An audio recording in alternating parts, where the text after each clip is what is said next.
আসসালামু আলাইকুম সুপ্রিয় দর্শক, আশা করি সবাই ভালো আছে।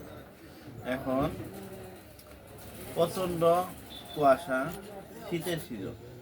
শীতের সিজনে কমন একটা সমস্যা হয় প্রত্যেক মানুষেরই। হালকা ঠান্ডা লাগলে বা হইলে শ্বাসকষ্ট হয়।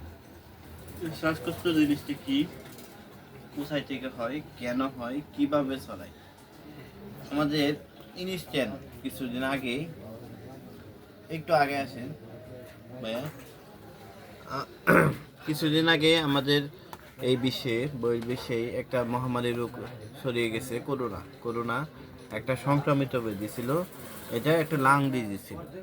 ফুসফুসের মাধ্যমে, শ্বাস প্রশ্বাসের মাধ্যমে করোনা ডিজিজটা ছড়াইতো। ধুলাবালি, নিঃশ্বাস, থুতু এর মাধ্যমে করোনা ভাইরাস ছড়াইছে, এটা আমরা জানি। আমরা একটু লক্ষ্য করি যে আমাদের লাং ক্যাভিটি, এগুলো বলে আমরা রেসপিরেটরি সিস্টেমে ব্রঙ্কিয়াল অ্যাজমাদের পেশেন্টের লাং ক্যাভিটিগুলো থাকে। ফুসফুসে দুইটা লাংস থাকে।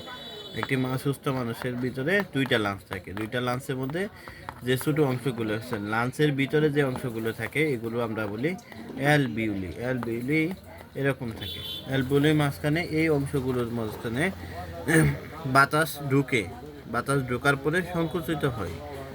এটা হলো এই নর্মাল এল বললে, এটা সংকুচিত হইলে এরকম দেখা যায়, প্রসারিত হইলে এরকম দেখা যায়। যা লাগে যখন আমরা শ্বাস প্রশ্বাস নেই তখন এটা সংকুচিত হয়, নিঃশ্বাস যখন ছাড়ি তখন সংকুচিত হয়, নিঃশ্বাস যখন নেই তখন প্রসারিত হয়।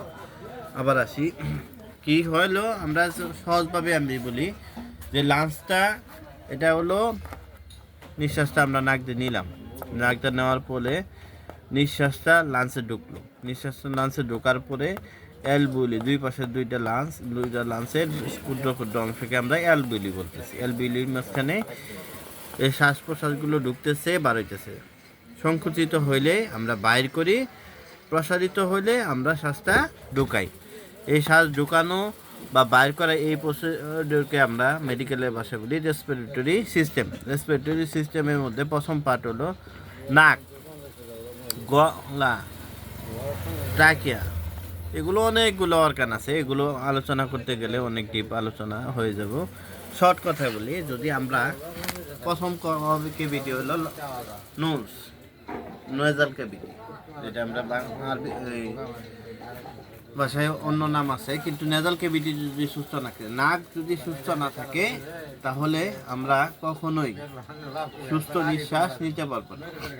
আল্লাহ তাআলা নাকের ভিতরে একটা স্যালাইভেশন রেখে দিচ্ছে, যেখানে আমরা নাকের ময়লা জন্ম হয়, যে ধুলাবালিগুলো ভিতরে ঢুকতে যাচ্ছে, ওই নাকের ভিতরে ক্যাভিটির মধ্যে স্যালাইভেশনের মাধ্যমে ওইগুলো আটকে থাকে।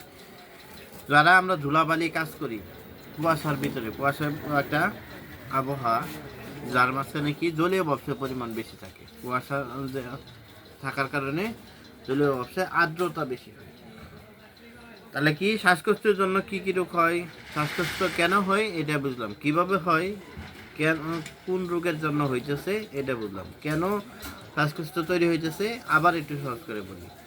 আর আমি সাথে এক ভাই আছে, তার মুখ থেকে আমরা শুনবো শ্বাসকষ্ট হইলে কেমন লাগে, শ্বাসকষ্ট কেন হয়, সহজ ভাষায় আমরা বলি যে আসলে ভাই শ্বাসকষ্ট রোগটা কি? শ্বাসকষ্টটা মূলত ধুলাবালি এবং অতিরিক্ত ঘন কুয়াশার মধ্যে থাকলে, নাকের ভিতরে আপনার কুয়াশা ঢুকলে এবং ধুলাবালি গেলে শ্বাস প্রশ্বাসের সমস্যা হয়, রাত্রেবেলা সমস্যা বেশি। সহজ ভাষায় বলি, এই যে তুমি কি বলবো, যে যদি আমাদের রাত্রিবেলা নিঃশ্বাস নিতে কষ্ট হয়, তৃপ্তি সহকারে বুক ভরে যখন আমরা শ্বাস নিতে পারবো না, তখন এইটাকেই বলা হচ্ছে যে শ্বাসকষ্ট। প্রথম কথা হলো, নাকটা যদি বন্ধ থাকার কারণে যদি আমাদের ব্রেথিং সিস্টেমটা ডিস্টার্ব হয়, তাহলে আমরা ওইগুলো বলবো শ্বাসকষ্ট রোগ। শ্বাসকষ্ট রোগে অনেকগুলো স্টেপ আছে। শ্বাসকষ্ট কিন্তু একটা প্রসেস, বডির একটা প্রসেস, যেটা কি করে oxygenated blood, deoxygenated blood body থেকে বাইর করে অক্সিজেনেটেড ব্লাড মাধ্যমে মিশে অক্সিজেন প্রত্যেকটা ব্রেনে, গ্লুকোজ প্রত্যেকটা সেলে সাপ্লাইতে। এই জন্যেই আমাদের সবচেয়ে বড় জিনিস হলো অক্সিজেনের অভাবটা পূরণ করার জন্য ব্রেথিং এক্সারসাইজ করতে পারি। আমরা যদি প্রকৃতির সাথে না মিশতে পারি, তাহলে আমরা কখনো সুস্থ থাকতে পারবো না। প্রকৃতির সাথে মিশে আমাদের নিজের ব্রেথিং সিস্টেমটা ভালো রাখার জন্য আমরা ব্রেথিং এক্সারসাইজ করব। ব্রেথিং এক্সারসাইজের মধ্যে প্রথম করণীয় বিষয় হলো আমরা 2 হাত পরিষ্কার করবো, নেজাল ক্যাভিটি সবসময় পরিষ্কার রাখবো। নেজাল ক্যাভিটি যদি পরিষ্কার না থাকে তাহলে কি কি রোগ হইতে পারে?